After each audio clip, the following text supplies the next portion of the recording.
kususuka makolo ankatiuza kunena kuti inu ana inu MCP si boma, MCP si anthu, musawavotere anthu awa, koma ife tidasusuka. Amene yoto ndi Bon Kalindo lero pa 7 Mei wayankhulatu zambiri zokhudzana ndi asilikali. Akuti so akuti MCP atani kuti anthu asayivotere. Tatiye ntionere Bon Kalindo, musaiwale kupanga like, comment, komanso subscribe. Bon Kalindo. The DC kupitirira kulankhulira anthu osauka, anthu amene ali ndi ziphinjo muziko lokutindirawo, limene poyambapo tinkati ziko la mkaka ndi uchi, nthawi imene kuli mapresidenti eni okuti akamalankhula anthu ndikumanyadira, akapita ku grocery ndikumakagulako zinthu ndi ndalama yochepa. Nthawi imeneyo Malawi akukoma, ukhala ndi 5,000 umakhala ngati ndiwe mzungu kapena mwenye. Koma lero taona zinthu zosaona, kususuka makolo ankatiuza kunena kuti inu ana inu MCP si boma, MCP si anthu, musawavotere anthu awa, koma ife tidasusuka kuyimbira mfiti m'manja. Lero zosatira zachendizi madzuka bwanji a MCP nonse, inu amene mmanena kuti boma ndilo mweri, makamaka chakwera ndi iwenso nzako kumene komaiko usi, koma chisoni mulibe mukamaona mavuto amene akukumana ndi Amalawi siku ndi siku. Chisoni mulibe, yeti mulibize kupanga mafilimu okutibe mberebe zisankho basi.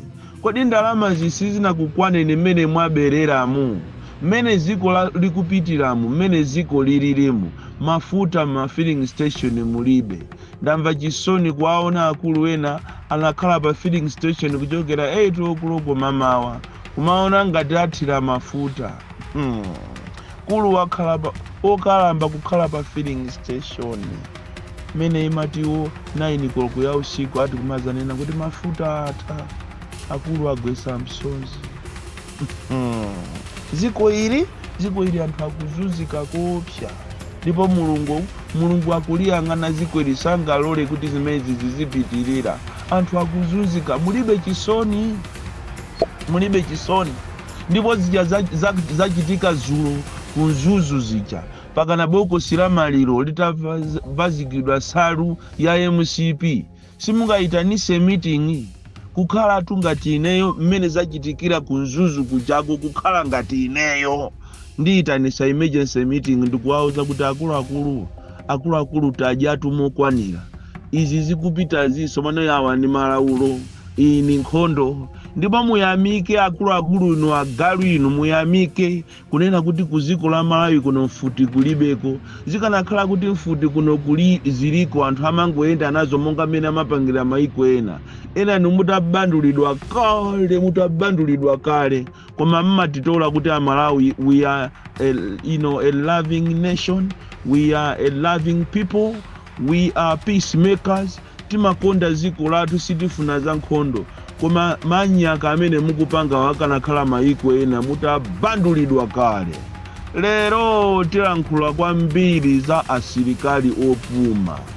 Ngati kuli anthu amene akuzunzika kwambiri muno Malawi ndi asilikali opuma, amene analitengera boma ku koti ndikukadandaula kunena kuti ifeyo pension yathu yachepa, ndi mmene tagwirira ntchito.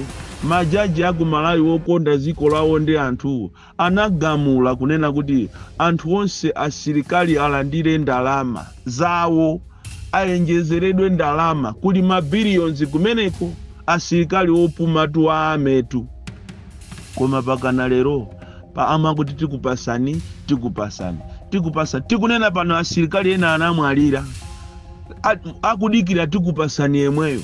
Koma zikanakhala kuti ndalama zimene zizi akupasana ndi andale ku parliament zitatuluka kale, koma nditu mulibe chisoni achakwera, nditu muziazuza asilikali. Kaye wankulu wa nkhondoyo alibe chidwi ndi asilikali yache, olo ogwira ntchito kumene padakali pano, amene akugwira ntchito padakali pano. Munati mukaoneni welfare ya asilikali ame amangogwirira kuti nangati panga bwanji. ndipo asilikali athu akunoko ku Malawi ni makape koopsa asiyana ndi asilikali ya maiko ena. Asilikali ya maiko ena amati akaona zopusa zangati zamang'ono tatibwerekeni ziko likaye. Anzathu tukunja uko akumabwereka maiko ndikumalamulira iwo ziko ndikumayenda bwino. Koma kunoko vuto la kuno ku Malawi timasatira kunena kuti ati uyo ni ndani. Andi muwaone asilikali athu alibe chidi choteteza anthu awo. Yet anzawo tu akuzunzika instead of fighting for them. So inezima ndikuza kwambiri, and it's not only asilikali okha.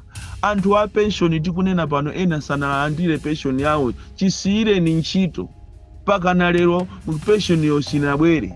And why are you ill-treating your own fellow Malawians, your own people?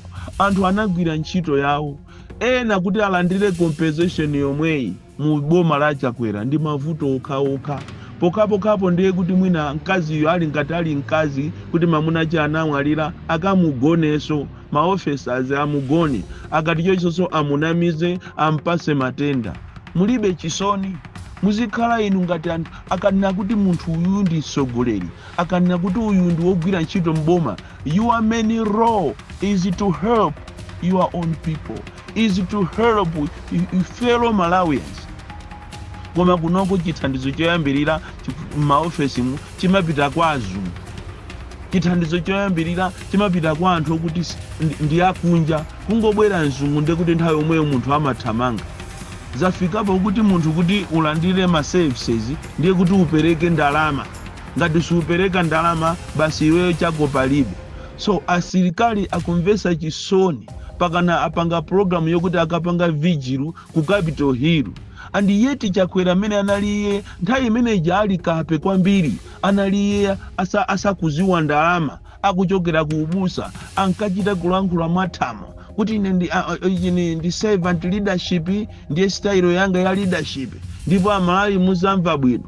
Ndiye tapita ni mukawa yang'ane Atheba amayi Atheba sindikuziwa kuti analakwa chani. Atheba pakana lero palibe mtsogoleri, palibe ndithu chidwi chokuti wina wache auze kuti ndalama zanu zinaenda bwanji. And chilungamo nchonena kuti ndalama zinabwera kuchokera ku South Africa koma boma la Malawi linatafuna zonse.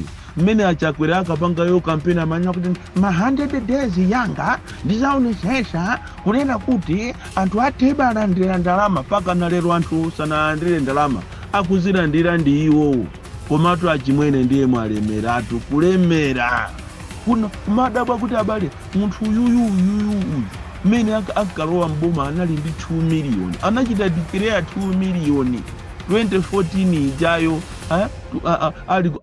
akuchokera ku 2014 2019 nthawi ya ali MP kuchita declare 2 million kuti sono akupita ku president. Lero ali ni makobiri wopsha. Ndipo mabanki akunja uko ku Dubai akumene koku ndikumene kuli makobiri wochuluka.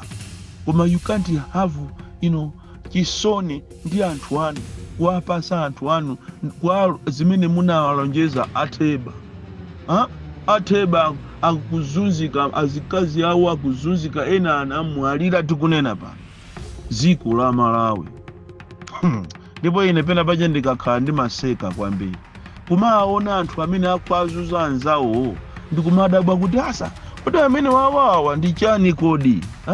Awawawa anayenera kumapanga zimene ziyawa. Andale ndi anthu opsa kwambiri. Ndi chifukwa chake mukuzunzika ndi madelegates akukuzunzanitu nthawi yake ino yozizira ndikukayima panzere osapeza munthu wina aliyese. Nde ukhalezo kuti udapita kwa Sing'anga wakuuza kuti mmene zililimu kuti muwine mukazuke 12 kuku ya usiku ndiye muzungulire constituency yanuyo muli maliseche kukapita pa ground paja kukupanga mpango opanda kuti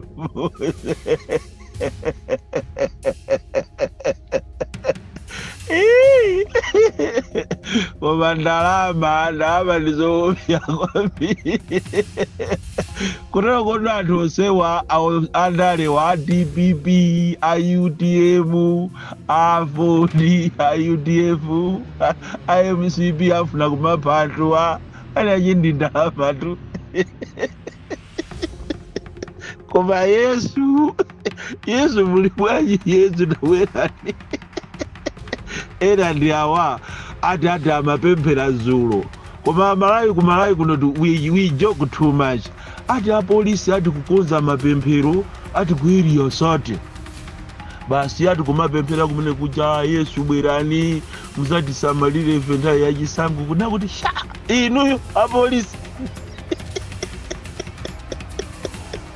amene semuli pasogolo kuzuza anthu mmati mukaona anthu akamapanga mademo tiegasi amene muli pasogolo kupanga mastermind kuti mubere zisankho ndipo mulungu amatakakhala kumwambako amene amakuyang'anira anthu mpaipitu kumayang'ana kuti ati uyu ni ndani uyu ameridi yula mundi anzaje akupemphera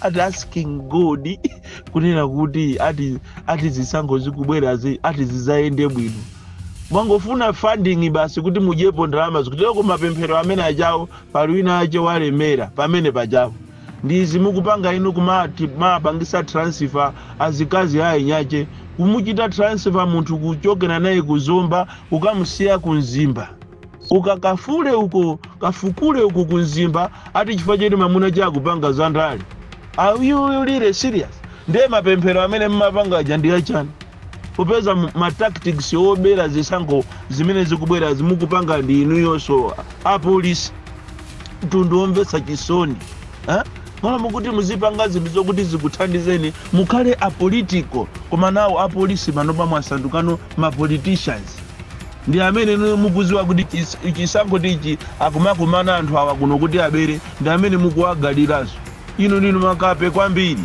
ndipo ndimpemphe mulungu kunena kuti akutemberereni nonse amene mmapemphera dzulo lija kumanena kuti mati mulungu ati basi mulungu asogolere ati zisankho ziyende bwino apolisi azayendese bwino inu makape kwambiri ndi amene mukuchita fuel tension muno Malawi ndi basi mwapempha uko ndalama zanu ndi mapoliticians akupasani anthu onamawo akupasani makobiri kuti mwanamize a Malawi anthu ajazi kwanje aje pakana lero Simona Amange ndikupita kumakalankhula ku parliament kuti I'll try to arrest everyone wamuchita arrest ndani kupatula Boni Kalindo ndi anzaje ukapena Julius Smith wina wamuchita yo arrest ni ndani so mapemphero maja siti kualola meja ndi film ndi stand yokuti muanamize a Malawi azionenga ngati apolisi ati akugwira ntchito omwe ndinu makape nokanoka masalari yanu very sawa omvesa chisoni masalari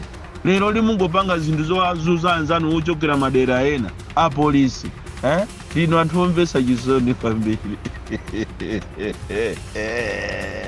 koma tiziona chaka chinocho ikamapita ku 2025 September tiona zinthu zokuti sitinazione mademo aja kapena press conference tinkanena ija ilipo mawa ndipo tikukalengeza kumene ku zinthu zokuti sizinachitikepo muno Malawi osamatitola ziko lipalibe amene lili laje we should let the best candidate win osakhala zobera through mathematics kuti chani anthu apita akapange audit kumene koko palibe komanso tikufuna maofficers wonse kuchokera panopa ayambe kuchita declare maassets yawo usanalowe mboma komanso uzipangaso declare yearly annually anthu aziziwa chifukwa anthu mukuba kwambiri Boni Kalinda the DC mwana woopsa kwambiri the most deadly and dangerous child from Jeza village tiye mabuka box 76 Mulanje Malawi Southern Africa.